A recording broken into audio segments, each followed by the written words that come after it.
Hey everybody, welcome back to Terminus. Once again, I am the death metal guy. And I'm the black metal guy. And we are here with an episode that will probably not break view count number records. So there's a couple themes today. One is wanting to talk about records that we deeply love but rarely have the opportunity to talk about on the show, mostly because they have so little relationship to a lot of the stuff that we cover. And this also comes in the form of two records from the same year, 1990, built out of many of the same parts, grindcore, death metal, punk, and hardcore, that come out completely differently, coming from either side of the pond. And it's also an opportunity for us to share with each other some sort of fascinating weirdo stuff that we think is either very influential or perhaps should have been more influential. So, Black Metal Guy, how about you present what you're bringing to the table? All right, we've got... by the way, are we doing this as a separate intro segment, or are we rolling straight into the review? I don't know. We'll feel it out, because I think there's some sort of overarching ideas to cover. So, I'm bringing an interesting footnote that's come up a couple times on the show, and that I think I may have actually sampled, 2020, long time ago, which is... Prophecy of Doom, Acknowledge the Confusion Master, out on Def Records in 1990. I learned about this band because they were in the very strange Grind Space Core documentary, which has been on YouTube free for a long time. The earache one? Well, I don't know, because this band never seems to have Prophecy of Doom never seems to have been on Earache. Let's see, Acknowledge the Confusion Master, other versions. Yeah, they were on they were eventually re-released on Peaceville, but this was too weird to be on Earache. Yeah, I think the Grindcore documentary was I think that Earache had a big part in the because that was around 90 or 91. Interview right? with Earache Records owner Digby. Let's see. There's Grindcore special issue. This might be it. Yeah. Okay, so I'm citing something that I don't fully recall, but basically it's a documentary about... I'm pretty sure it's listed as Grindcore Special Issue Music Documentary 1991, and there might be different parts of it. It could be that the upload that I watched is no longer up. Oh, wait. Grindcore, 85 minutes of brutal heavy metal... I don't know. I think we're talking about the same one, because that one was actually influential on me as a kid. I actually got that. I believe that was issued on VHS and DVD, and I believe I got the DVD from when Netflix was DVDs by mail. Sick. Because they've got Morbid Angels in it, and as well as a bunch of obscure stuff that no one cares about now, but was actually really influential to me. I just found it. So it's the whole thing is uploaded by Brit Blast Group, and it's Grindcore, 85 minutes of brutal heavy metal. And in order of appearance, the bands are Napalm Death, Morbid Angel, Nocturnus, Paradise Lost, Prophecy of Doom, Godflesh, Cerebral Fix, Sonic Violence, Bolt Thrower, Vengeance Rising, Entombed, and Carcass. Yep, that's definitely the same one.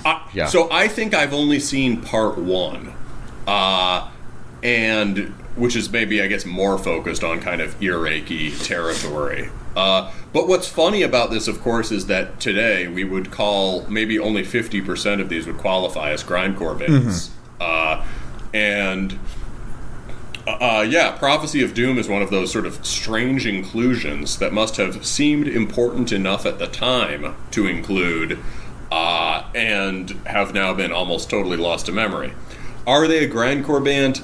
Not sort of. They really are a stenchcore band. I guess you could say it's like the most fully developed pure stenchcore.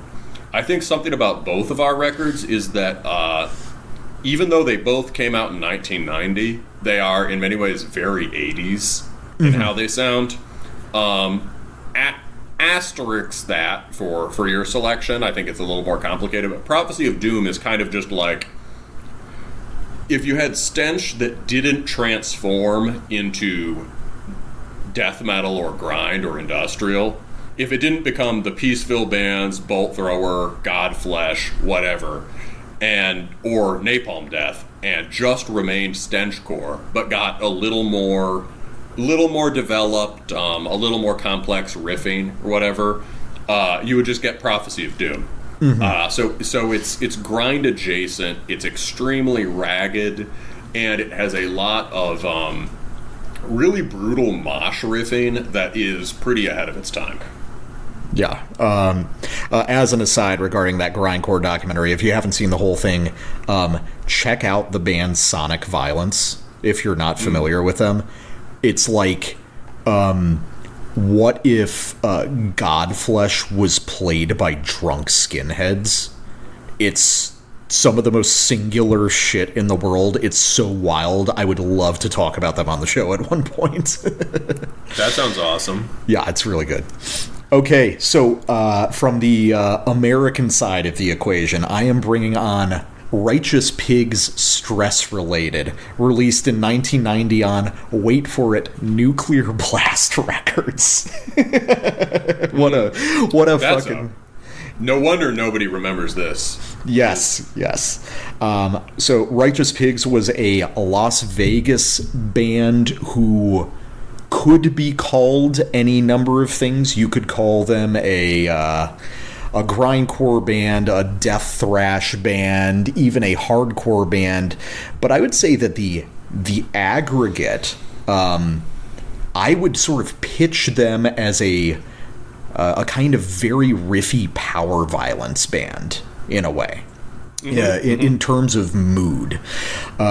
There's you can tell that, Anal Cunt is a meaningful influence to it. That they take that seriously. It is aggressive and burly. Comparisons, like I said, would be made to Anal Cunt, a sort of simplified Ripping Corpse in places. The very earliest sort of hardcore infused death metal of the late 80s up in New York, but really they don't sound like anything but themselves.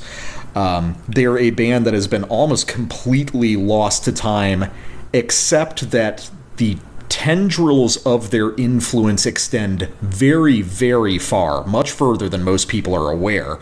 But we'll get into that when we cover the record. I don't know if I've even mentioned Righteous Pigs on the show, but Stress Related is... You have straight up never mentioned them on the show, and you may have never mentioned them to me in our lives. That's why. It's a band name that I remember hearing around more when I was younger, but rarely. It's the only thing I know about it is, I've heard of a band called Righteous Pigs. That's a good band name. That's it. I know. It's wild because I would say that Stress Related is probably I don't know, top 50 favorite records of all time for me.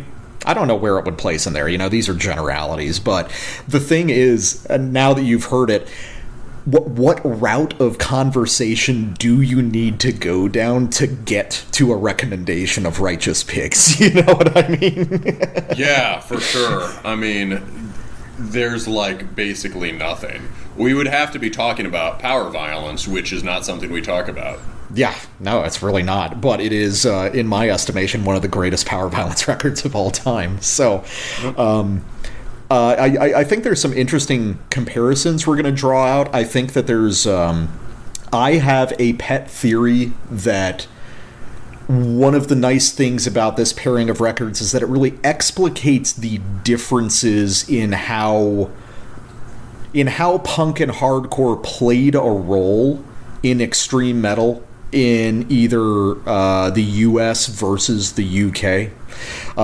Sort of related to differences in the punk and hardcore styles endemic to those nations themselves. And we'll get into that as we cover the records. So I don't know. This is a really interesting pairing. We're both getting to see a hidden part of each other. And not usually not the typical ones you're thinking of. So without further ado, let's listen to some 1 Foot blast beats. Hail! This is Brandon from Cromlech, and you're listening to Terminus.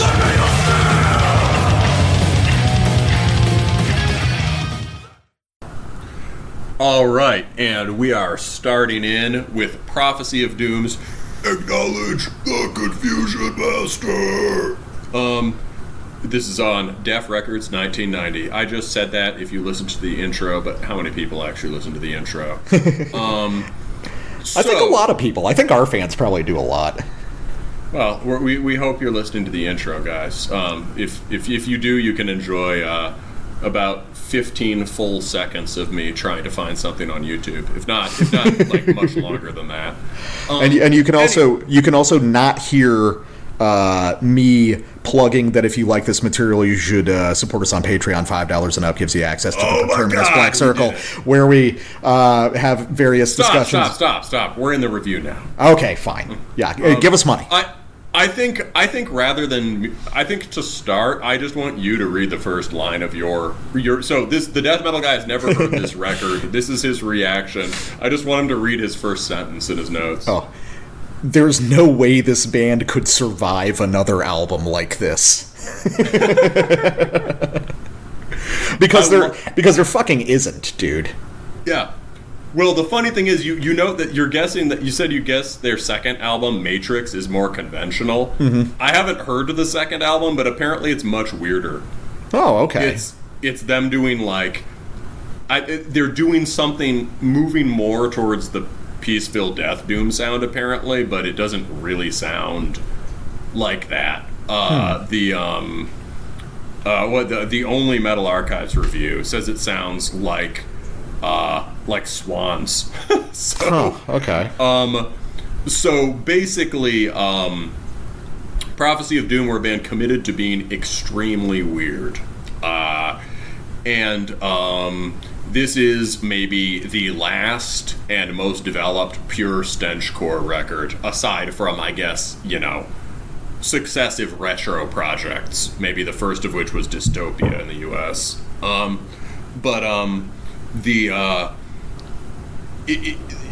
Let me read some, to give you an idea of the atmosphere on this record.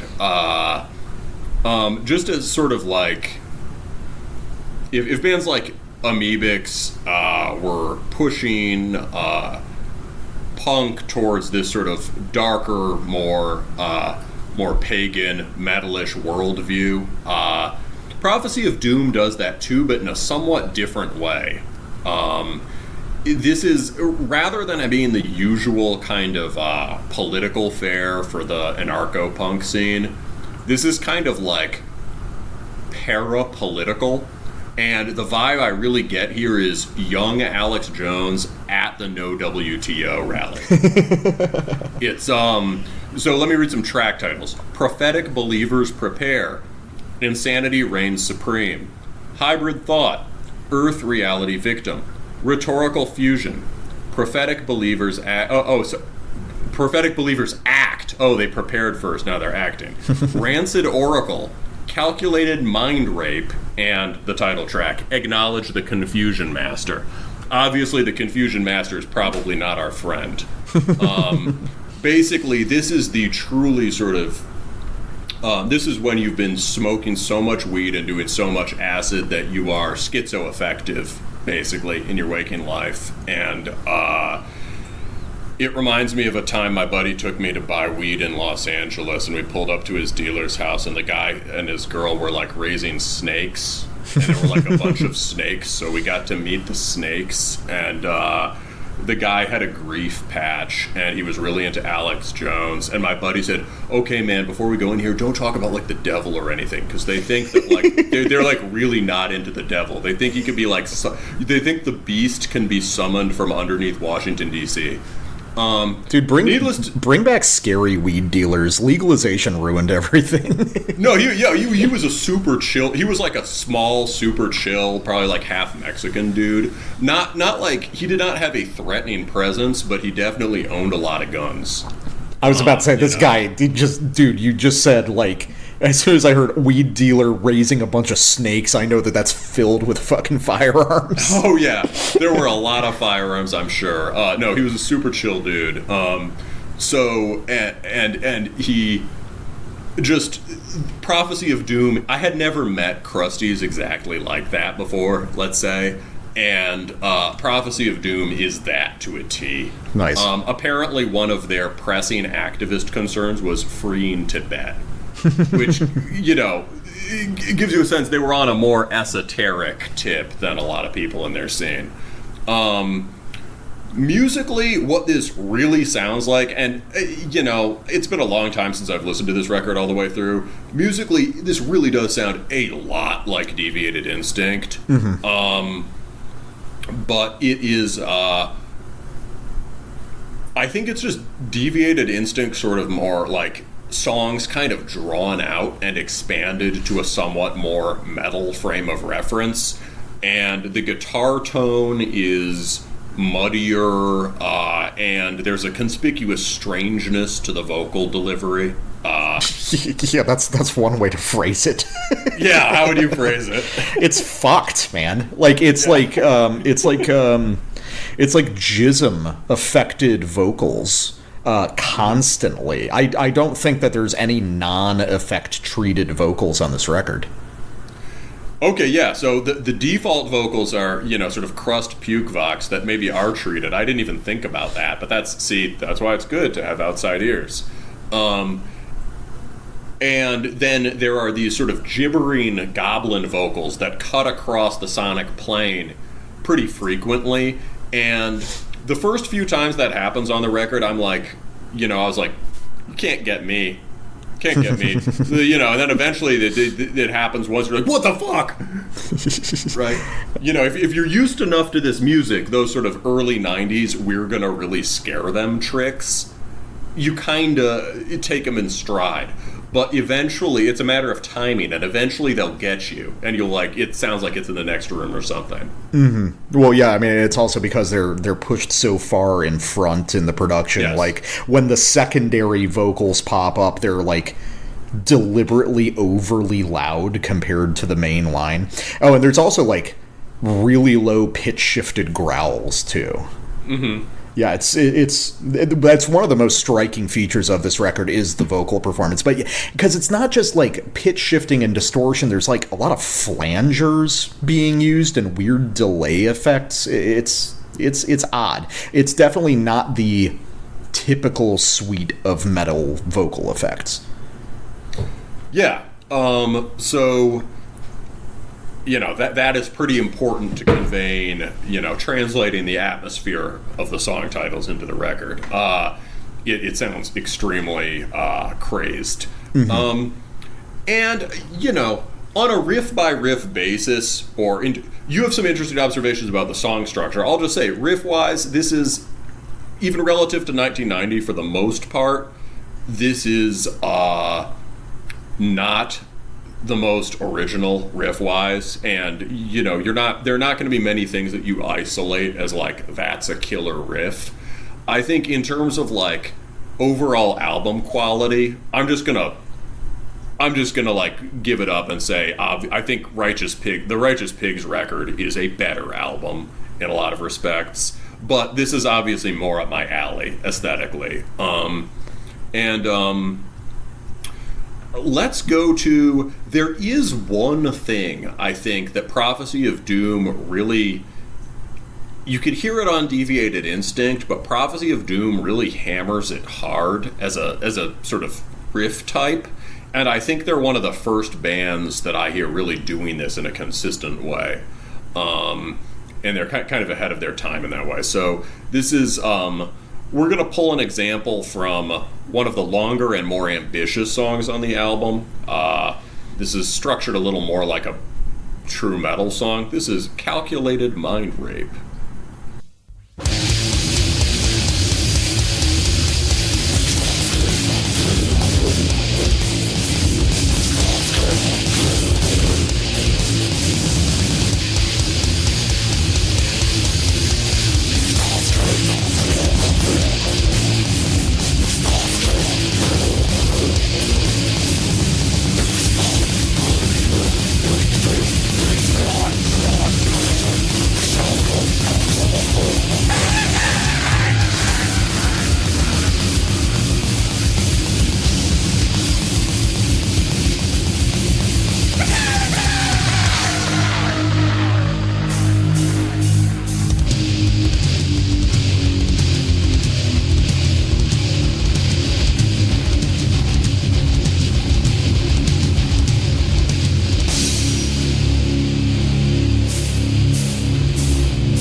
Yeah. So the I feel like the centerpiece there is that kind of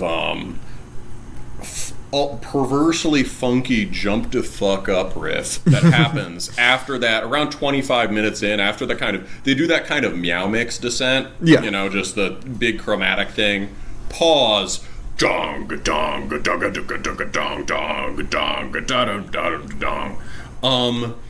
You pointed out instantly that that's kind of a bolt thrower thing.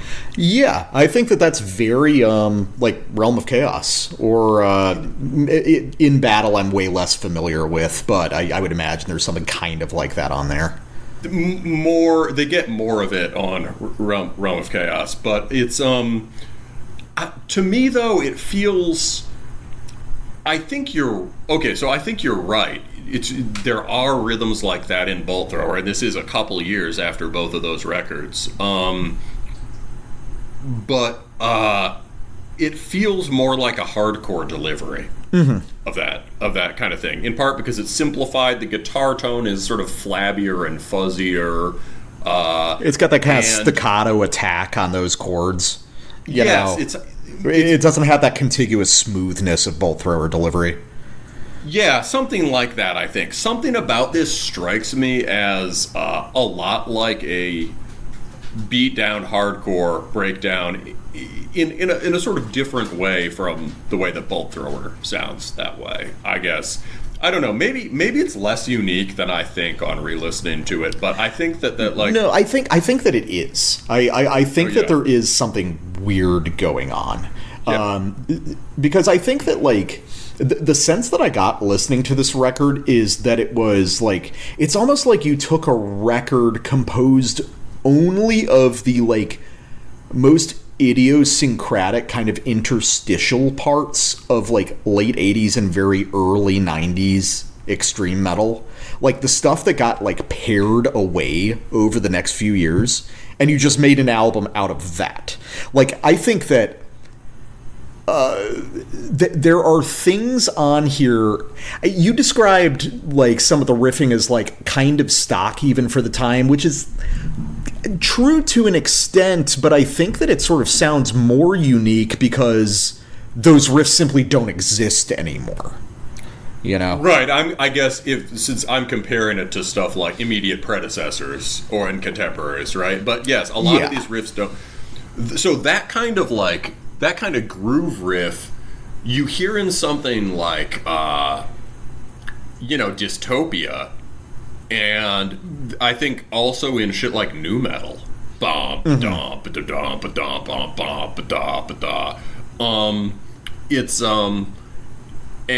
It's just extraordinarily ignorant, and it's one of the central techniques on this record. It also reminds me of, there's a kind of particular crusty mode of moshing.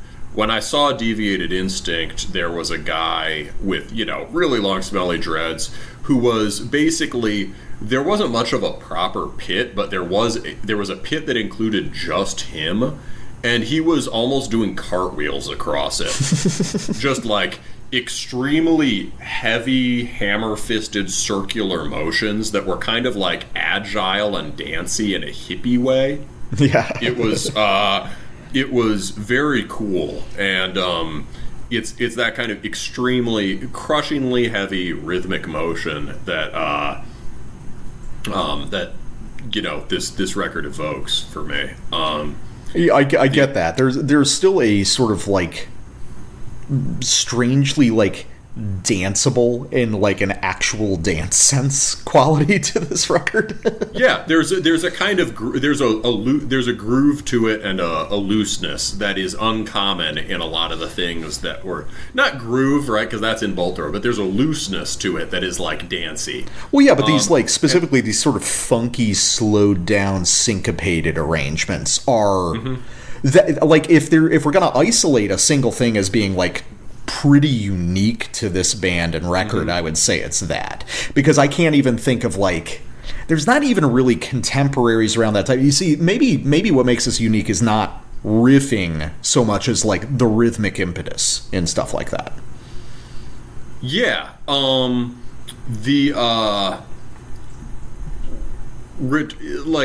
think that actually goes into my other sample. Would you mind if we just did both of mine up front? Yeah, sure. I think these actually go together pretty well. Because you're going to a good place, which is, I think, so if what's distinctive about this record is that kind of like loose, dancey feeling, that also comes through in terms of song structure, in that it's really written to be played live. And although a lot of the basic rhythmic tricks and conceits are on Deviated Instinct and Bolt Thrower, those all feel like distinct songs. This whole record feels like one long thrash workout. It's just a continuous series of just big head-banging riffs rolling into one another, occasionally with these blasts to raise tension. And it's really written to be played and experienced live in a way that even more so than a lot of the other music at this time. Let's listen to Rhetorical Fusion.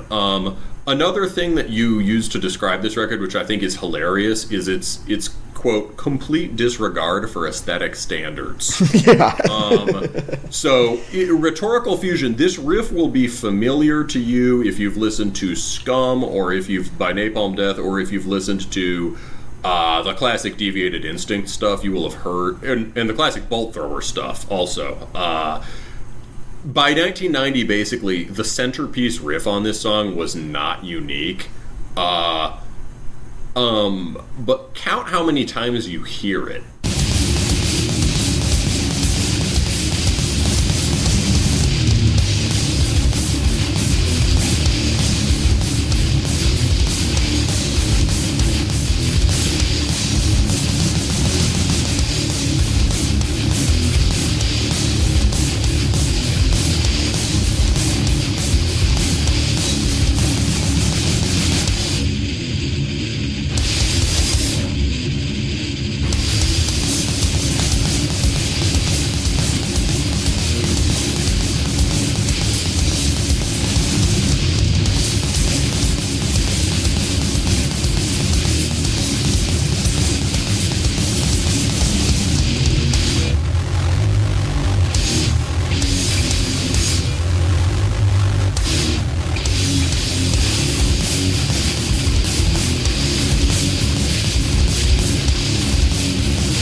Yeah, so we hear that riff 3 times.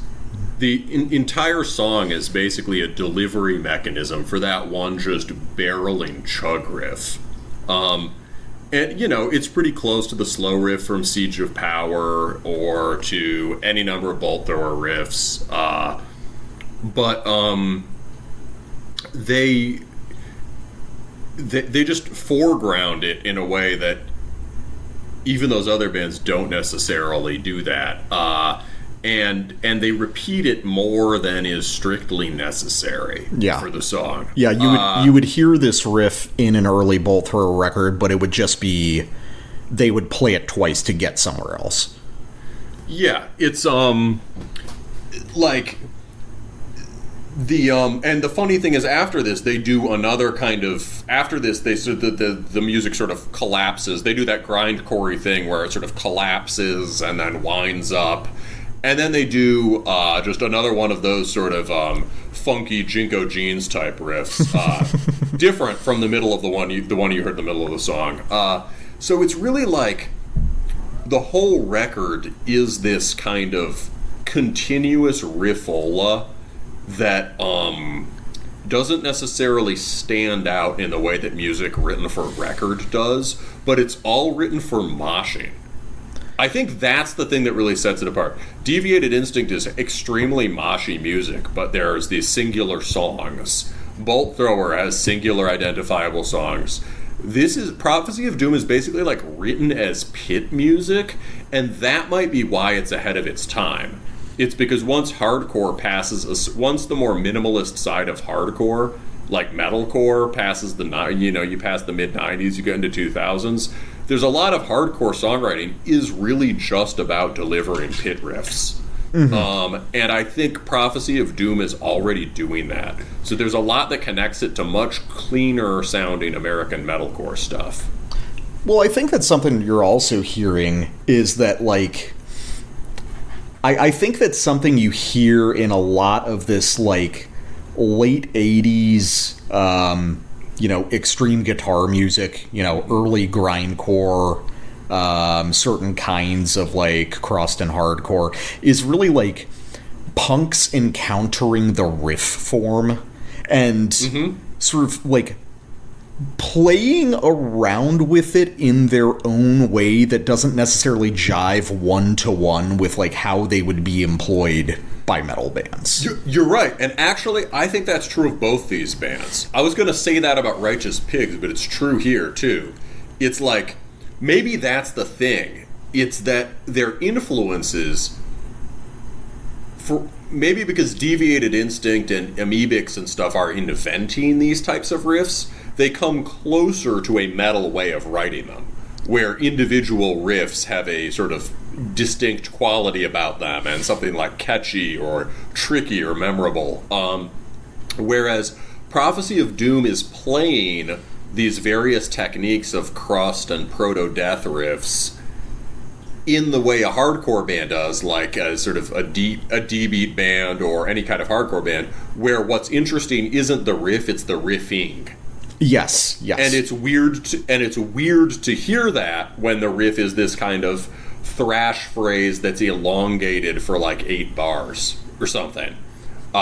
It's weird to hear that when what they're playing is a kind of technical Slayer style, like primitive death metal riff. Yeah, it's kind of like so a bunch of punks get hella weights, and they're intrigued by that form of guitar playing, but, like, it would be really hard for them to tell you what makes one of those thrash breakdown riffs different from another.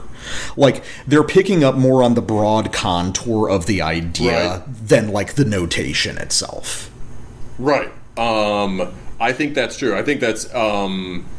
And, but another thing I want to say, although this applies more to my first sample than the second, but the first sample does have both of these have some kind of, like, Slayery guitar work. Mm-hmm. I think in this last sample it's over blast beats. In the first it's over sort of more driving D-beat or thrash beat stuff. A lot of the more ripping parts of this record, that you won't find that on a stenchcore record. it's a little too technical, and it's more based on sort of classic speedy pedal point thrash riffing. You'd hear it on Sacrilege, maybe, right? But who we covered on the Bolt Thrower episode. But it's the sort of ripping pedal point trem stuff happening here sounds a lot like Swedish death metal. And that's important because Left Hand Path only comes out in 1990 in the same year. You'd have Nihilist before that or whatever, but these guys are pretty early. A lot of the kind of mood, the vibe of sort of crushing Swedish chainsaw death metal, and certain kinds of riffs here, like these, D-beat thrash riffs played so fast that they kind of just blend into riffola. Prophecy of Doom are actually doing that on the early side and in England. Yeah, it's interesting because it's like a lot of stuff that they do here kind of anticipates stuff that's more solidly death metal, but I don't get the sense that they were listening to early death metal.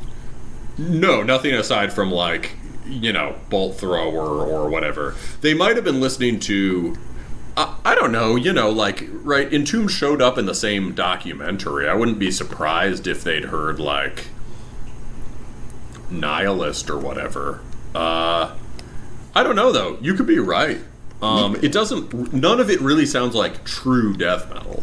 Well, this really, this record strikes me as something that's, kind of consciously rejecting standards of both metal and punk at the time. But, through a very strange perspective, you want to go back in time and tell the guys, it's no, man, there are people, doing that also in other places. It's the part of the charm of this record is its interiority and its kind of hubris, where it's yeah, nobody's ever done anything this insane before, and it's no, man, there's actually hundreds of guys doing something this insane. You have your own unique take on it, but if you tape traded some more, there's some shit coming out of Norway and Tampa that would blow your mind right now. Definitely doesn't sound like it's made contact with Tampa, unlike the next band. Yeah, it definitely doesn't. Yeah, it does not sound like it doesn't sound like it's in contact with much outside of England, I would say. Yes, it sounds extremely English, but I think it does sort of anticipate. It's pretty early on some of the characteristic Swedish sounds. Yeah. And in many ways it's a more appealing take on them than something like, Left Hand Path is. Yeah, well, I'm a dedicated. We're Left Hand Path haters. So. Yeah, we're dedicated early Entombed haters. So. Right. Yes. All right, so let me get to my sample. Yes, the best Entombed record is Super Shitty to the Max by Helicopters. The best Entombed record is everything from Wolverine Blues onward, when they discovered that they were a rock band at heart, and they were actually much better. No, I don't even think that's edgy. I think there's a large cadre of people who really like the Entombed rock records. All right, so let's go back to earlier in the album with Hybrid Thought. So, Napalm Death is a very primary influence. I bet if we really pulled this apart, there's a Napalm Death quote on every song, and I think there's the breakdown riff from Instinct of Survival in this one. But what I think is interesting is all the stuff featured on this record that is not an inherent part of death metal or grindcore, or especially what we would think of those genres to be made of now. So I want to point out a couple things in this sample. One is it's stuff that was still in the water at the time but has now leached out completely. And one of those things is really heavy pentatonic scale usage. The idea of sort of hard rock framing devices melodically still being a part of this music. And two is the this sort of dim but still present connection to a kind of boogie rock. It's like these guys were definitely listening to like old Motorhead records that still had that as a piece of it. And I can't say it's like exactly to my taste, but I do find it really fascinating.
So at the very end there, their take on the instinct of survival breakdown, that they speed up a little bit.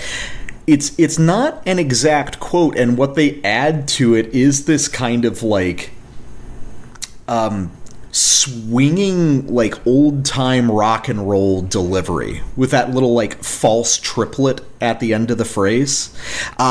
It's super interesting. It's like these sort of like very traditional rock and roll ideas like reincorporated into this much more extreme music.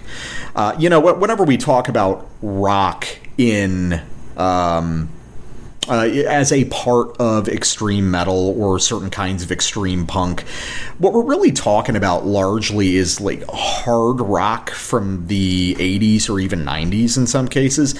This, you can see stuff reaching back to the 60s and 70s, but without any of the kind of proggy implications that usually carries. I would think just like AC/DC in the 70s.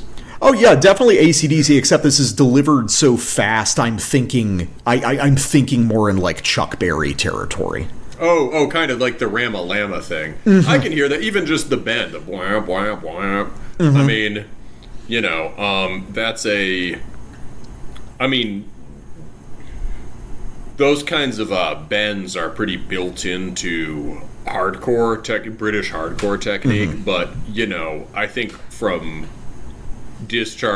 Chuck Berry to Discharge, there's really just like one step. Yeah. Right. Or even you can hear stuff like that on a lot of the more like directly bluesy Sabbath stuff. Mm-hmm. Like the self-titled record, Fairies Wear Boots, that kind of stuff. I'd be are Sabbath cool to listen to if you're a crust punk guy in, the late 80s in England, or yes. Is that still like long hair freak shit? No. Sabbath are cool to listen to. Okay. I mean, Amoebics were like, when Amoebics started, there were only like, 5 extreme metal bands. So one of the main influences was Sabbath. Yeah. It's interesting to hear all this like much more directly bluesy stuff delivered here, and yet in a completely different manner than you would hear from like sludge bands that would start to emerge in the U.S. in the early '90s. Yeah, there's no effort to actually evoke the blues. Mm-hmm. Yeah, it's a purely technical conceit. Right, it's like this is built into heavy rock and roll guitar. Or it's like, or maybe they're like listening to The Clash and taking it seriously still. There's not a lot of blues in The Clash. But for that kind of bendy stuff, I mean, Ramones, right? That's the people who take the Chuck Berry thing and make it the basis for punk are like Ramones, really. And then, Discharge is like, what if just that one half step? Right? Instead of like, it's just like,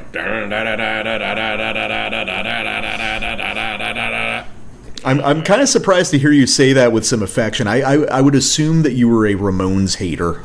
I'm a Ramones hater, but I credit them with technical developments. Oh, okay. That's interesting. I hate the good vibes, but weirdly enough, I'm a Ramones apologist. I don't know. I know. Well, I knew it. Well, yeah, because I like pop punk. So. It's the Ramones had a very heavy guitar tone, and there was something sort of thrashy about the way they played. I mean, as an English, my Anglophile equivalent could be like The Damned or whatever, but I'm pretty sure the Ramones record came out first, would be my guess. Okay. So sort of carrying off that idea of the blues and Sabbath in particular, I'm going to go to Prophetic Believer's Act, the instrumental that opens side 2 of the LP. If there is a huge distinction between these two records that we're covering on the show today, or sort of more broadly, this kind of proto-grind style between the US and the UK, it's that in the UK, doom, or some sense of it, is like endemic to the style. So if you look back to guys talking about grindcore in the early days, you can read a lot about this in stuff like, the book Choosing Death, if you've ever read that. Or I think it's even touched on in the grindcore documentary that we were talking about in the intro section. In the early days, a huge influence on Napalm Death was early Swans and Throbbing Gristle tapes. So the idea was that grindcore, sort of like as how we've reconstituted the term, is stuff that grinds, and that can be very slow or very fast, which helps to explain some of the weird, like nowadays what would seem like weird relationships with, stuff like Godflesh, being considered part of this milieu. But I think that it has to do with doom being such an essential part of British extreme music history, and how Sabbath slipped into British punk and hardcore in a more definitive way than it would in the US. Obviously the US has its trad doom bands and stuff, but I would say that NWO BHM stuff was like really the huge influence that really kicked things off in the US scene. So when we listen to Prophetic Believer's Act, we can hear stuff that is, it's right down the road from Peaceville Records stuff. And that is because these were not as distinct to the ears of the people playing in this style at the time as they might be to us now, looking back.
riff's pretty fucking hard. Yeah, it's really good. And I've always found this penchant really interesting. And how these sorts of very slow passages, I mean, that really sounds very, kind of Candlemas at their most evil to me. That those sorts of passages and those kinds of techniques have always just been seen as like part and parcel of the whole thing over in Britain. Britain is known for having like a couple kind of distinct waves and styles of doom metal, like really all their own, but you never get the sense that doom exists in its sort of like own bracketed off space in the way that it does in other regional scenes. And I find it especially interesting how punks picked up on it in the same way that sort of like the very early strains of metalheads did, which is something that would like be imported to the U.S. much later, when you get like doom crust stuff. And I'm sure there's U.S. punks that like to smoke weed and listen to Sabbath, or you've got Black Flags. I was gonna say My War by Black Flag. Yeah.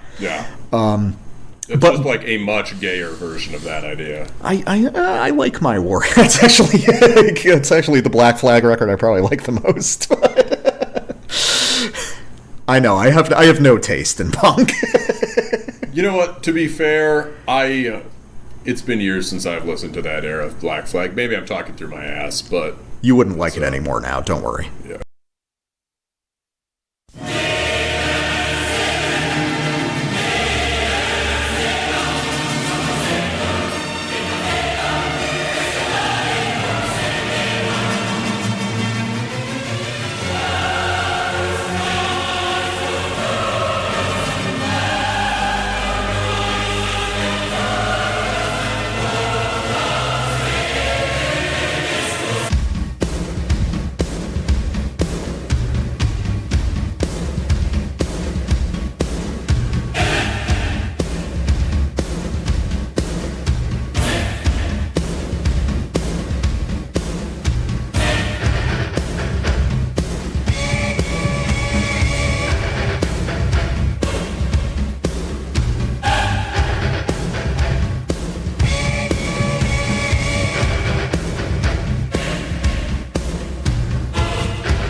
Ladies and gentlemen, we are back with my favorite record I've never talked about on the show. It's fucking Righteous Pigs with Stress Related 1990 Nuclear Blast Records before it was gay.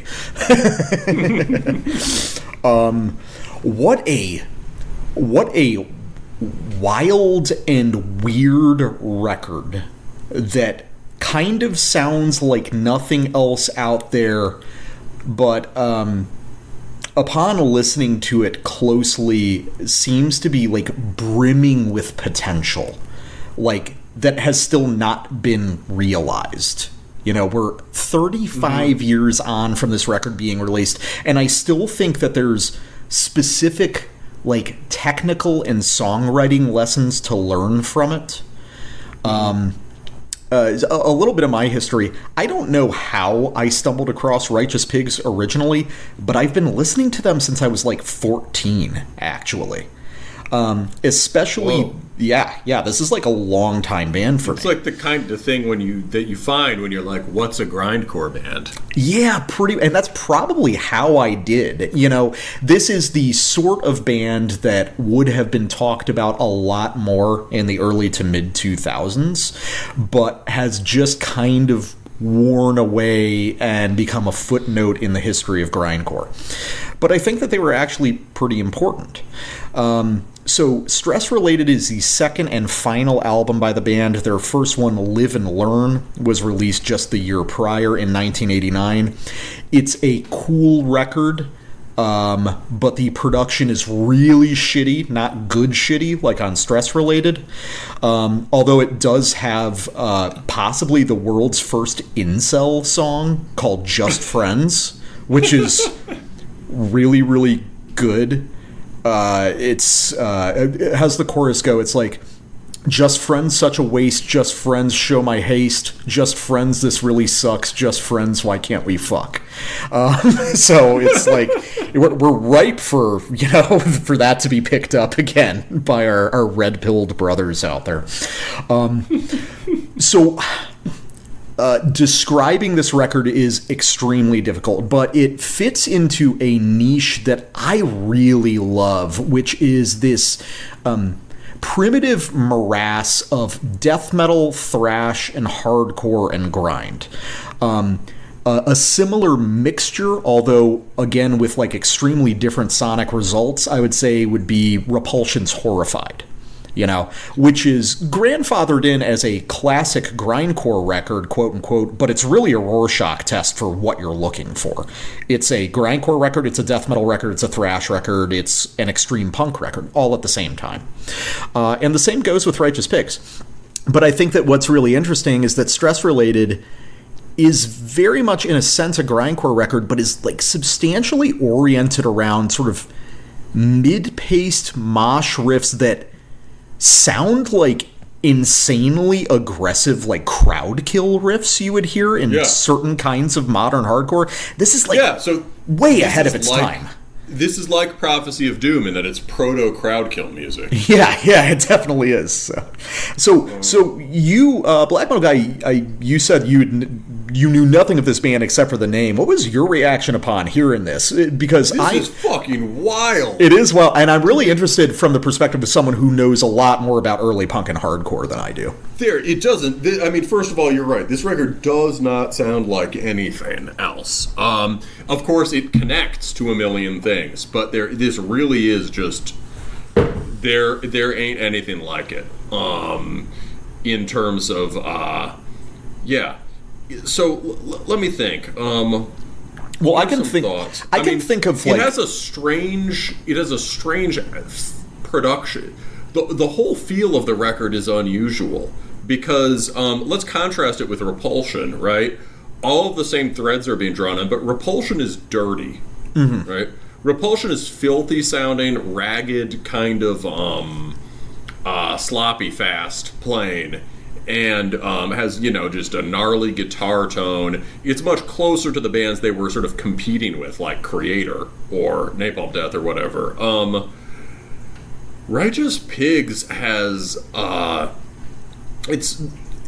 it feels like the album cover, you gotta see. It's like a sort of evil genius on a sci-fi landscape with bright colors, kind of like a thrash cover. And musically, it kind of feels like the movies that came out of that time, like Running Man or Total Recall. Or They Live, you know? Yeah, Stress-Related is like one of these movies where everything is sort of clean and crisply edged and brightly colored, and yet it's extraordinarily raw and violent. Yeah, that's a great description. Thanks, man. It's really unhinged. It's sort of clean but unhinged. It's like the moment in Total Recall where you're like, oh my god, like there's so many moments in Total Recall where you're like, whoa, that just happened in this movie.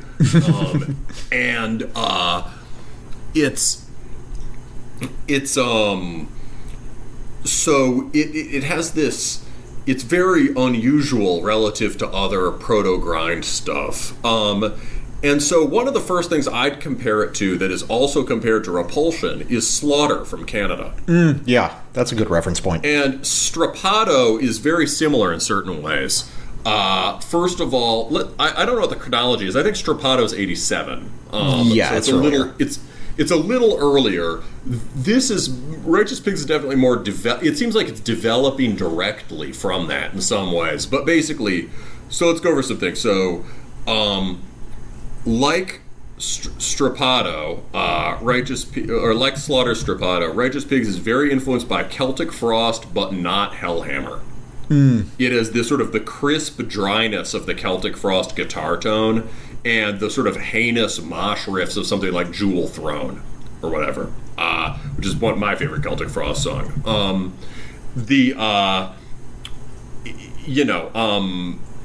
It also has this, like Slaughter has this really beefy, conventionally heavy guitar tone.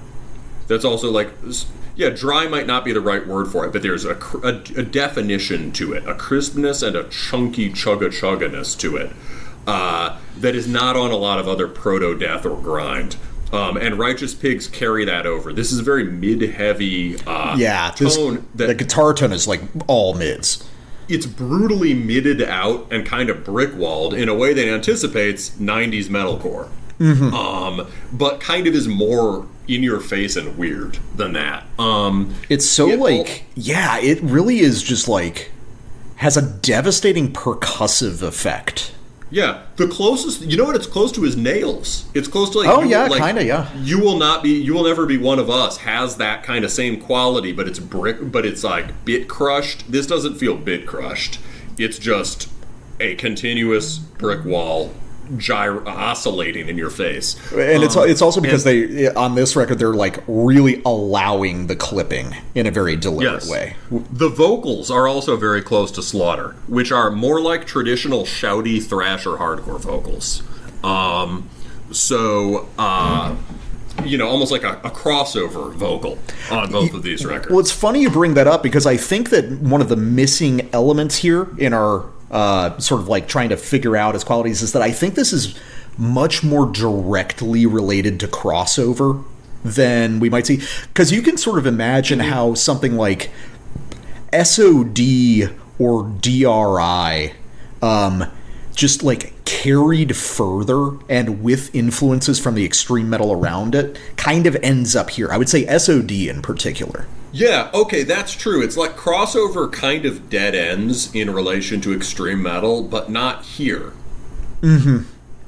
Yeah, it's like they because it's interesting because it's like apart from one of the guys here, all the other dudes from Righteous Pigs never did anything really prominent. And I've seen some people saying in the YouTube comments that these guys really came out of the punk scene. But that seems kind of hard for me to believe because there's like just in a technical sense, the performances here are like pretty unusually crisp for music this sort of like raw and physical.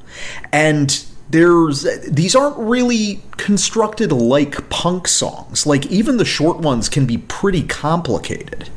That gets to my other punk comparison. Yeah, go for it. So there were Yeah, the song structures on this are quite complicated. I mean, so, like Prophecy of Doom, our last band, Righteous Pigs are very interested in taking kind of traditional, stripped-down, hardcore songwriting, where the emphasis is on the riffage rather than the riff, and expanding it to this big canvas. But Righteous Pigs do it in a much more, like, technical, competent, and involved way, where you get these sort of densely structured songs composed of simple, ripping, hardcore riffs, basically.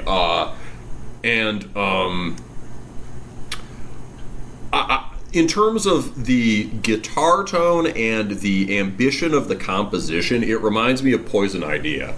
Also the vocals. The vocals really sound like Poison Idea. Like, really, really. Maybe more so than Slaughter. And Poison Idea were basically one of the most metal American hardcore bands that was still recognizably a hardcore band. And the funny thing is, what this record really resembles is Poison Idea's sort of magnum opus, Feel the Darkness. But I just looked it up, and that's 1990, which is the same fucking year. But I think I can still make the case because War All the Time was an earlier Poison Idea record. That's 87. And it's also, like, pretty ambitious as far as hardcore songwriting goes.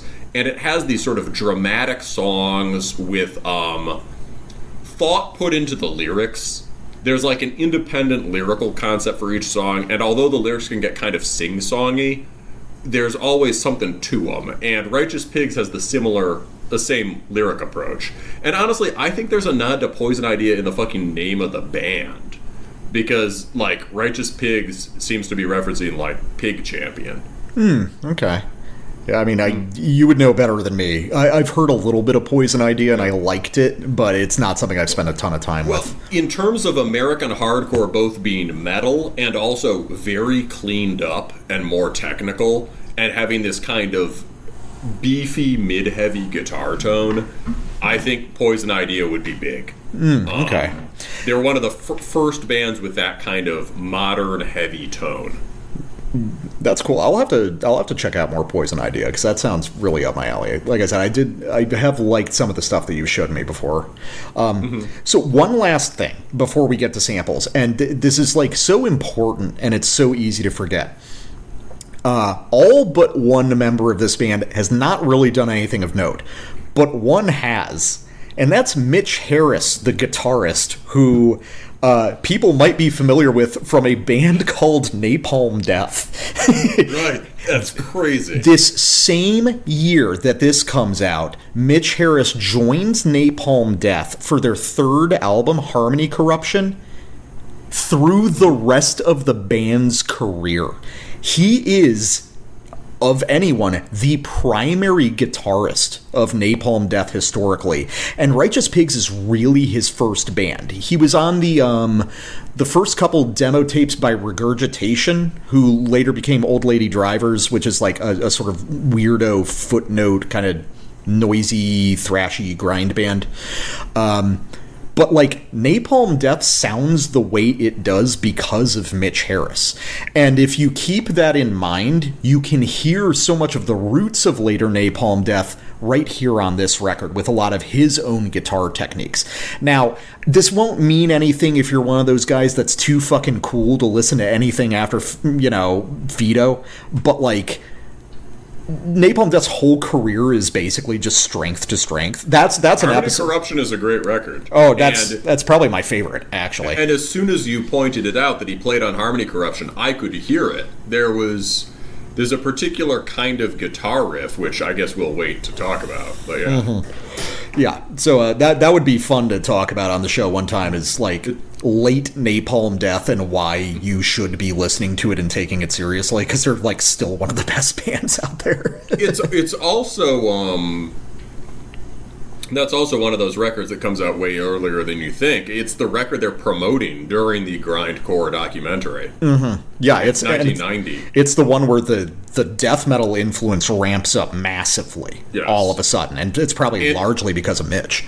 And like Righteous Pigs, it has this very crisp, modern, sort of beefy guitar tone. Yeah. It's a kind of, Yeah, it's like I obviously love the first two Napalm Death records, but it really gets started with harmony corruption for me. It also gets confusing for people, I think, because Scum's drummer, of course, one of the formative members of Napalm Death, like one of the geniuses behind it, is Mick Harris. Yeah, that does get very confusing. Yes, I'm not sure I was aware those were different people. No, yeah. Even though part of me knew that Mick Harris left the band, I was also like, oh yeah, and he's also still in it. Yeah. All right, so let me get to my first sample. Again, I can't stress enough how much musical potential there is on this, and I want to highlight a couple of things. So there's two big elements that I identify as being really crucial to why this band sounds so weird, and then another sub-element to one of those.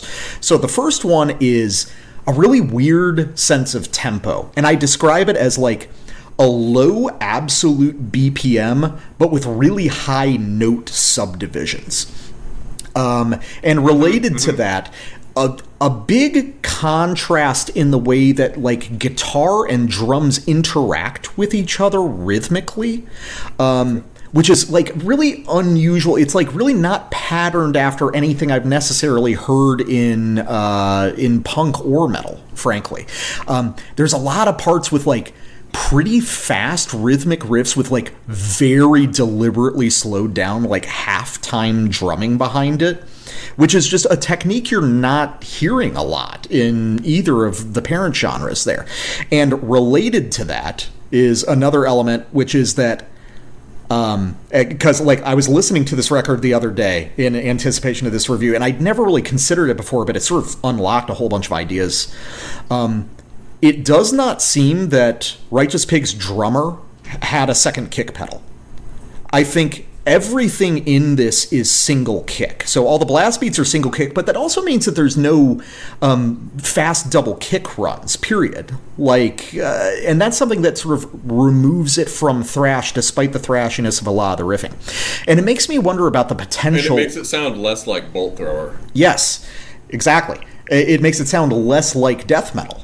And it kind of makes me wonder if you could do some addition through subtraction and just what if we just played a lot of modern metal stuff with only a single kick pedal, and we just saw how naturally the music contorted around that? I think that'd be really interesting. So let's listen to Turmoil, which right off the bat, you're going to hear what I'm talking about with the weird tempo play these guys specialize in.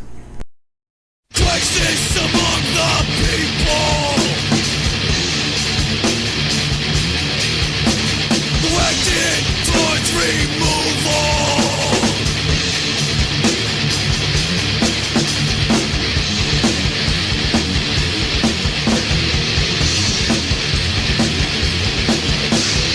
Public is infuriated.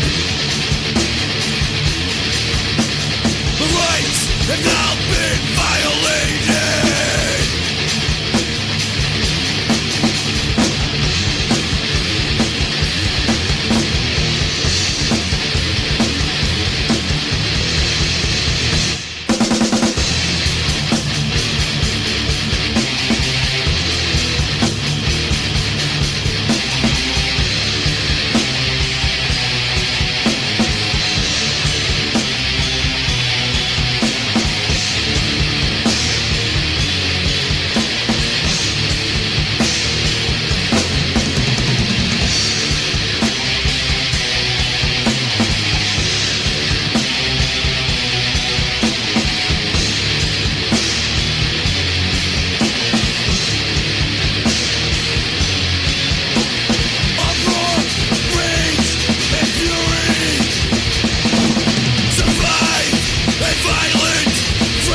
Love that weird sequence at the end.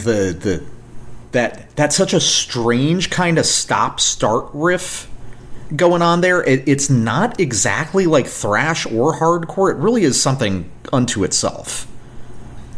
Yeah, it is. Yeah.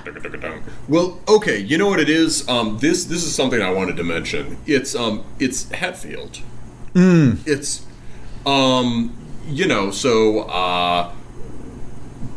Prophecy of Doom, right? Clearly influenced by Metallica in the same way that the British crust bands are. We talked about that with Bolt Thrower, right? It's just very clear focus on the big chuggy parts of Metallica. However, Righteous Pigs have the technical ability to do like Hetfield technique. Yeah. Right? Not just like use the rough form of the Metallica pedal point chug riff with like the turnaround at the end, but to actually do the things that make Metallica riffs exceptional, which is this really intricate kind of picking change-ups.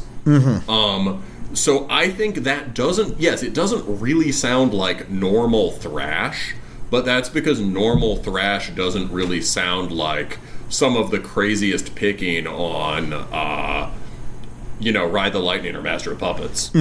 Yeah, that is a very good point. Like, this is really sophisticated playing for this style, especially. It's like nobody picks up on that side of Metallica again till like Meshuggah. Yeah, pretty much. Which is like, and Meshuggah has a similar kind of cold. There's something cold and mechanical about Righteous Pigs for sure in the way they're playing. Yeah. So getting back to when we were leading into this sample, I wanted to talk about that strange relationship with tempo. The song opens with such a bizarre part. We're basically opening with a climactic thrash breakdown, but that actually forms like the main verse of the song. And the extra slowed down drums are grinding against like a pretty technical palm muted riff that's operating at a note subdivision way, way faster than the drums would typically suggest. Then in that little sort of like fake out pre-chorus part, the drums pick up a little bit into more like, polka beat territory before collapsing right back into that halftime thing. It's so strange. The push and pull between fast and slow on this record is like almost avant-garde in certain portions. And I think a lot of that has to do with the drum performance, which is like sort of like deliberately pared down and restrained, but then tucking within that these certain technical flourishes of timing, like in that 3-riff block sequence that occurs a couple of times. There's a strange sliding effect where sort of the one is working around the riffs themselves. And again, it's almost like a very simple polyrhythmic thing, like, again, you would hear really worked on by Meshuggah much later. It's so weird to hear it on a random sort of like death grind record from 1990. Yeah, I think this record is super ahead of its time. Yeah. I've got some other theories on that, but I'll maybe save that for later. But yeah, this is also like that middle section. It has this intricate thing with the drum with the shifting one. Also with the guitar riffing, there's really involved writing there. Nothing is complex here note-wise, but basically like he plays a preliminary snippet. There's kind of a mid-tempo trem riff that focuses on tremming sort of like 2 strings and plus a chug, and it's really cool. Sounds kind of like later extreme metal actually, but it's almost like a war metal type riff. But he does an initial like, there's like a 2-bar preliminary version of the riff, and then the actual riff hits, and it flows seamlessly from what you think is a note in the earlier version of the riff. there's like a 6-bar phrase thing happening where the first two, or a 6 repetition phrase happening where the first 2 reps set up a much longer idea after them. Yeah, it's actually a very like musician-y, almost record nerd kind of album at its heart. You know, it's like some of the structural stuff on the longer songs is the sort of sophistication that wouldn't really come to death metal typically until like 5 to 10 years later, for the most part. When does the first Suffocation record come out? Effigy comes out in 90 or 91, so it's like they're comparable in terms of like how difficult their music was structurally, and kind of in a similar way of using these like signaling phrases, these like fake outs before the riff really starts, you know, playing around like that. That's something that they would do. I've been listening to a ton of Suffocation lately. Yeah, so it's fucking crazy to hear what is essentially a American grindcore band. Yeah. Something as technical as Suffocation in... Yeah, Effigy's 91, so a year before. Nice. So, all right, what have you got? You've got thematically the weirdest one here. Yeah, well, it was kind of so lyrically, the territory here is very embedded within. We were talking about this before the show. It's, you know, American hardcore is all about realism. Right, it's all about gritty everyday life and the struggles and conflicts therein. And, you know, that's quite different, obviously, from something like Prophecy of Doom, which is interested in the mysterious forces churning under political life. Righteous Pigs is a lot more direct and, in many ways, closer to the lyrical material of American hardcore. However, which is, you know, at its worst, kind of prosaic, I would say. But Righteous Pigs is not prosaic. They kind of push it further. They're pushing, I think, a little beyond realism. And especially on this track, where just a very unexpected thematic thing happens very early in the record, where it's attention grabbing. So I was not expecting a sci-fi song.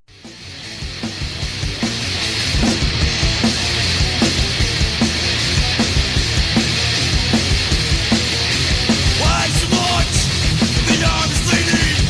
I'm disappointed. The arm is dreaming. Shit to tell us is untrue. It's covered up for me and you.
Yeah, so that blast riff rules. And the setup for it is so wild. Oh, that setup is that. That's I love that stuff. It's like that's one of the only examples of a true grind riff, right? When we talk about that ideal of like the riff as pure. A true grind riff is like pure gesture. That is so cool the way it then bursts out into that blast riff. And the blast riff, of course, sounds like the main death metal influence here, which is Morbid Angel. Yeah. I think... Well, it's interesting. Like, is it Morbid Angel? Because, Altars just comes out the year before. And, I mean, these guys could have been... the demos circulating for a while? The demos were circulating, yeah. Okay, here's another alternative. Let me see what the timing is on this. Okay, so... obviously, like, there's something Morbid Angel-y about that riff. I think it has kind of the sort of Aeolian scale. Oh, I think so, definitely, too. Yeah. But another thing it sounds a lot alike with a Morbid Angel connection is Terrorizer. I was about to say with a Morbid Angel connection. Yes, and Terrorizer... Okay, World Downfall is also only 89, but it might be something these guys would have been more likely to listen to. Yeah. Either way, like... Basically, Terrorizer is interesting because that's another one of those formative grindcore records that's much more sort of like chunky and bold colored in the guitar tone than you would expect. And clean in the playing, precise in the playing. It's another favorite record of mine that I never have cause to mention is World Downfall. It's a very cool album. I think we have talked about it a couple times on the show. But yeah, it's... World Downfall is sick, and it has that quality that's on Strapato by Slaughter, and that's on this record of being unusually clean and beefy. So I didn't know how much about the personnel you knew. So you know that Sandoval drums on both the Terrorizer record and Morbid Angel, right? Yes. Okay. What's interesting, and this will sort of relate to an aside here. All of Terrorizer is single kick, and Sandoval had to learn double kick to record Altars of Madness. Oh, that's cool. He learned how to play double bass in like 5 months before recording. It's a fucking wild story. And also, the other connection is that they found Sandoval because David Vincent produced the Terrorizer record. So the connection between Morbid Angel and Grindcore is like much more immediate than a lot of people think it is. So as you would connect Terrorizer to this in terms of that single kick drumming style. Yes, which, by the way, listening to this, it sounds like there's double kick kind of on this, but either like the second kick drum is badly mic'd, or it's single kick and like the bass guitar is produced really weirdly on the open notes. It's very hard to tell. It did sound like double kick to me, but I think what really matters is, as you said, that the double kick is used very sparingly. Yeah. If there is a double kick drum, it's like there's only a few places across the record where it's like really used. So the other connection I wanted to talk about, though, is, okay, Terrorizer influence on this. The guitarist for Terrorizer was Jesse Pintado, who ends up where in 1990? Where, Death Metal Guy? In Napalm Death with Mitch Harris joining him on Harmony Corruption. Yes. All right. And Jesse Pintado was with the band until 2002, and then he passed away in 2006. So there's this network of stuff that's all happening. And it was so funny to watch you be like, oh, Morbid Angel by way of Terrorizer, and then fucking Jesse Pintado ends up with Mitch Harris in Napalm Death in 1990. All this shit happens in 2 years. Like, Altars of Madness and World Downfall are released in 89, and then this album and Harmony Corruption are released in 90 with all these related people. It's also just crazy to think of a band where the atmosphere is essentially hardcore, and yet it feels like Morbid Angel. Like, Yeah. that's a crazy... And obviously Morbid Angel gets into more metalcore later in the 90s, but the mood of this record and the vocal presence and all that, the persona-wise, it is such an 80s American hardcore record. So to just hear crisply delivered, like, I mean... To hear Morbid Angel riffs played more crisp than they are on Altars of Madness on this record is pretty wild. Well, that's one of the reasons I also relate this to Ripping Corpse, which has another similar thing of like surprisingly technical kind of death thrash underpinnings with like a direct hardcore vocal style. And also the first band of Ripping Corpse was in fact my alternate for this episode. Oh, dude, we should talk about that anyway. We should absolutely talk about Dead as Dreams, because we could talk about that, and then I could show off Dim Mak with like the follow-up band that I also really like. And also Ripping Corpse, first band of Eric Rutan, who would end up being guitarist in Morbid Angel. It's all connected, folks. I've got my cork board with my red threads connecting between everything right now. All right, another sample, a whole song, Fly the Friendly Skies. This is going to show off all the things that make this album amazing, but in a minute and a half, and this is,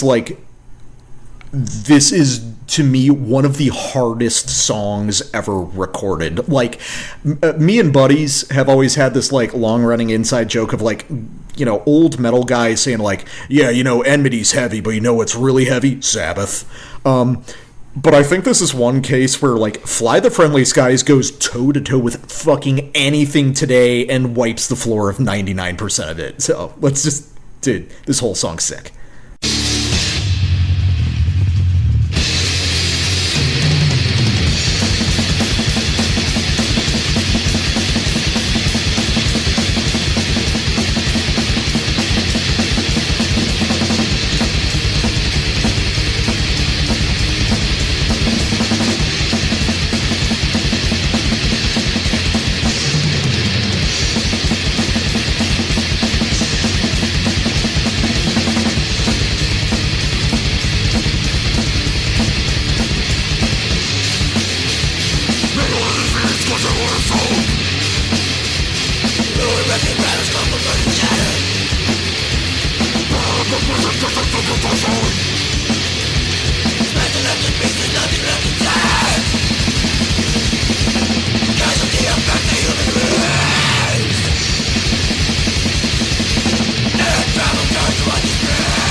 Love ending with the big yeah.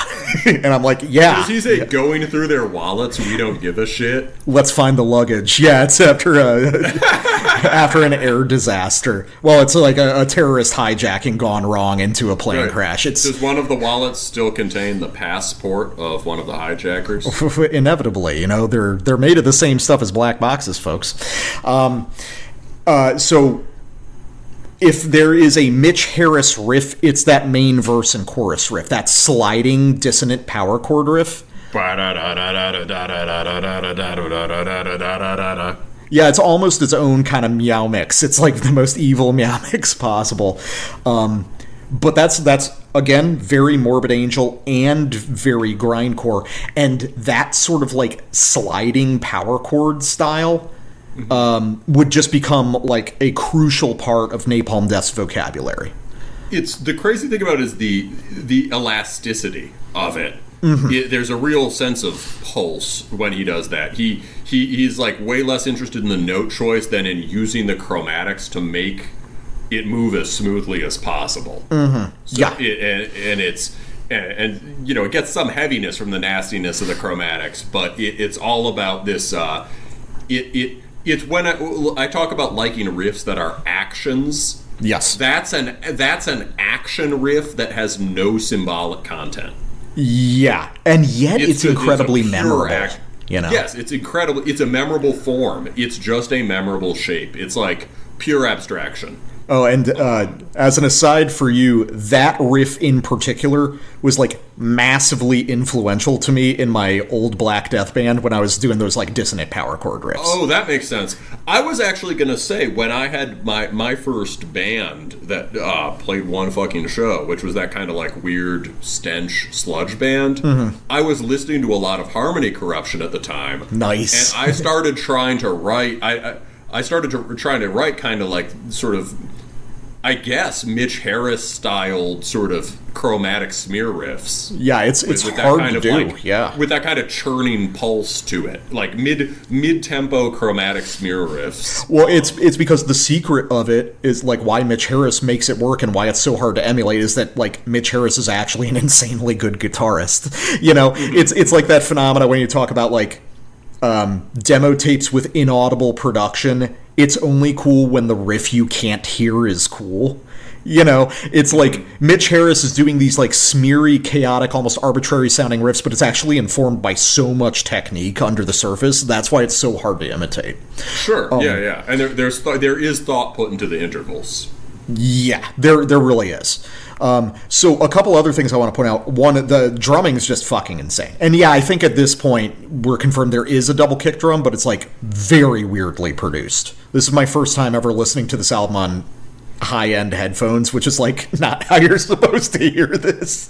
This is like car stereo on max all the way type shit.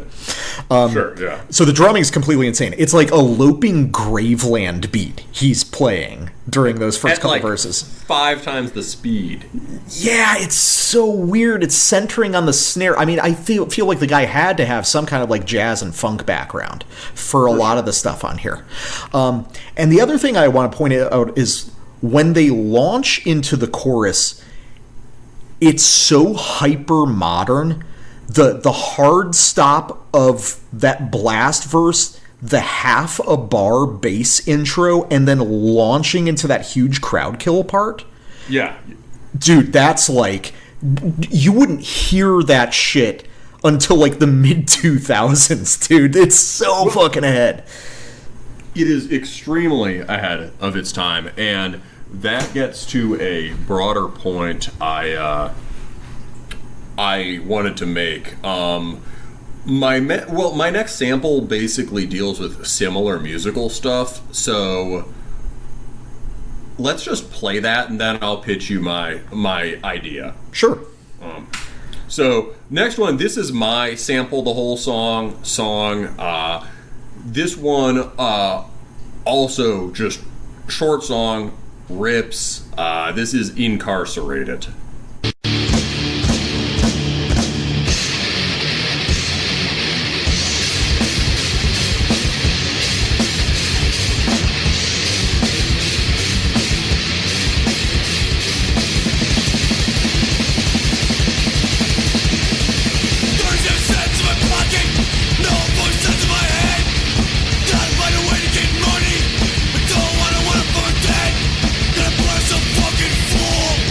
Cause my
Fuck, dude.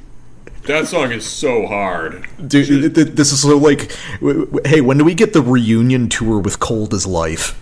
Yeah. I found an easy way to get cash. 20 stab wounds to his back. I pushed it in and I ripped it out. And I grabbed the fucking sack. I'm a long-haired fucking freak, and I don't resent a thing. I was gonna read that exact same passage. Oh, that's the lyrical highlight of the album to me. It really is almost like rap lyrics, but scarier. Yeah, it definitely has a an early. You can totally imagine these guys listening to Public Enemy.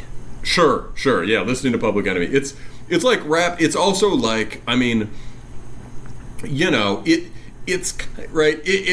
You could argue, okay, the song is really about poverty. It's not. It's not. It's just about being a crazed murderer. You know, which ties it to some of the stuff on Prophecy of Doom. Prophecy of Doom has a few lyrics that scan as sort of crusty political, but like most of it seems to deal with the idea of revenge. Yeah.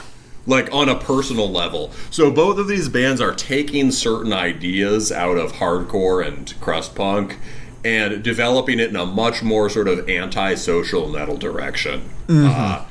And the other thing, swearing usually sounds lame in extreme metal. It can sound cool in hardcore sometimes. I was going to mention that too. Yeah, he makes it stick. He makes it stick here, partly because it works in this hardcore context, and partly because he's talking like a normal guy. Mm-hmm. You could imagine this shit is insane, but you could imagine someone saying it. This is actually just a confession. He was like, we were recording a song? I was just talking about my life. Exactly. It really just kind of sounds like a dude fucked up and ranting. Yeah, this is very hard. Almost one reason I like it is pretty much the entire song is the Mitch Harris riff. And, you know, the verse has the more kind of hop from one foot to the other rhythm with that one of those pulsing chromatic riffs. But then it winds up and becomes the blast riff. In this really... again, in this really sort of kinetic action riffing way, where you're not focused on the melodic, you know, the emotional content of each riff. You're focused on them as interacting structures or sequential actions. Yeah. It's really, really neat. Yeah, I've listened to this record probably dozens of times over my life, but it's only in this last one prepping for this show that I've really gotten the opportunity to pick it apart and realize that it's like, holy shit, this is due for a revival, man. There's so much for especially I would say even more than metal, hardcore bands could learn so much from this record. Well, so a couple points about that. One, I have heard one hardcore band that after having heard this, I can now say sounds like it. Okay. I'm sure there's some stuff in Power Violence that I haven't heard that references this, but there's a band called Like Rats. Okay. That I think disbanded. Godflesh name, so that's cool. Godflesh name, so very relevant for this show in general, for this episode. They're called Like Rats, and a lot of their riffing was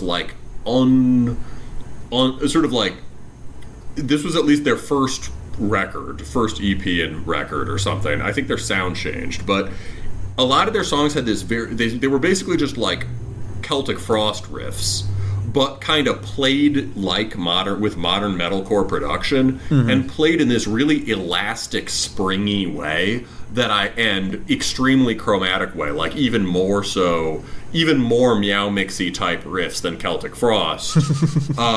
And now that I hear this record, I'm like, oh, that's Righteous Pigs doing Celtic Frost. It's the Mitch Harris. Basically, the Like Rat stuff sounded like Celtic Frost, but it also sounded like Righteous Pigs, and it's full of these sort of Mitch Harris bendy legs riffs. Like you're a really big, tough dude walking around with bendy legs. The scariest dude imaginable. Yeah, Popeye the Sailor, basically. So, okay, here's the last idea. In terms of, like, there could be a fun kind of pin the tail on the donkey game here in terms of genre. And I think you were dead on when you said this is just the most complicated power violence record ever. But because mood and guitar tone wise, it really does feel like power violence. And even in terms of, like, the speed ups and the stops, right? Or the speed ups and the slowdowns. Mm-hmm. It does. It's like, yeah, power violence is the American hardcore grindcore. So that is I think that's a very good characterization.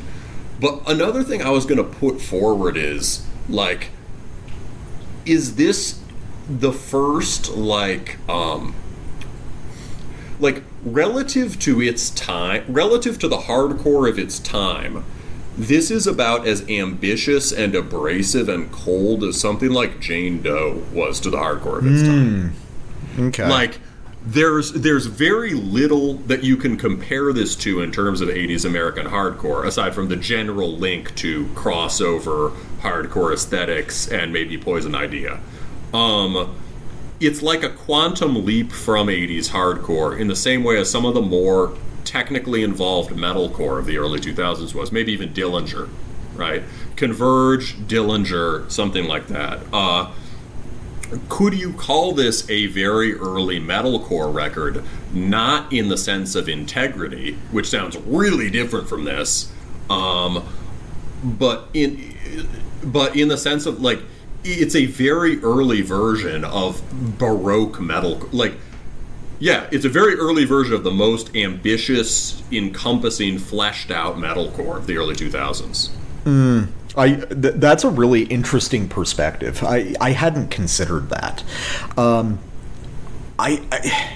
It's interesting. You know, I guess it really just comes down to the question of, like, where do you feel like this lives? Like, at its core, does this live in hardcore or does it live in metal? I think we both, if you think it's power violence and I'm comparing it to metalcore, I think we both agree it kind of has to live in hardcore. Yeah, but, like, it's also, this is, I think, the sort of, like, heroic ideal of hardcore, like, furiously taking notes on extreme metal. Okay. I think that modern metallic hardcore should sound more like this. Okay, well, I would say that just is true. You got to listen to Jane Doe again, because I think that's true of the classic Converge records too. You know, I've talked on this show about how on some of those albums, Converge sounds more like Slayer than Slayer.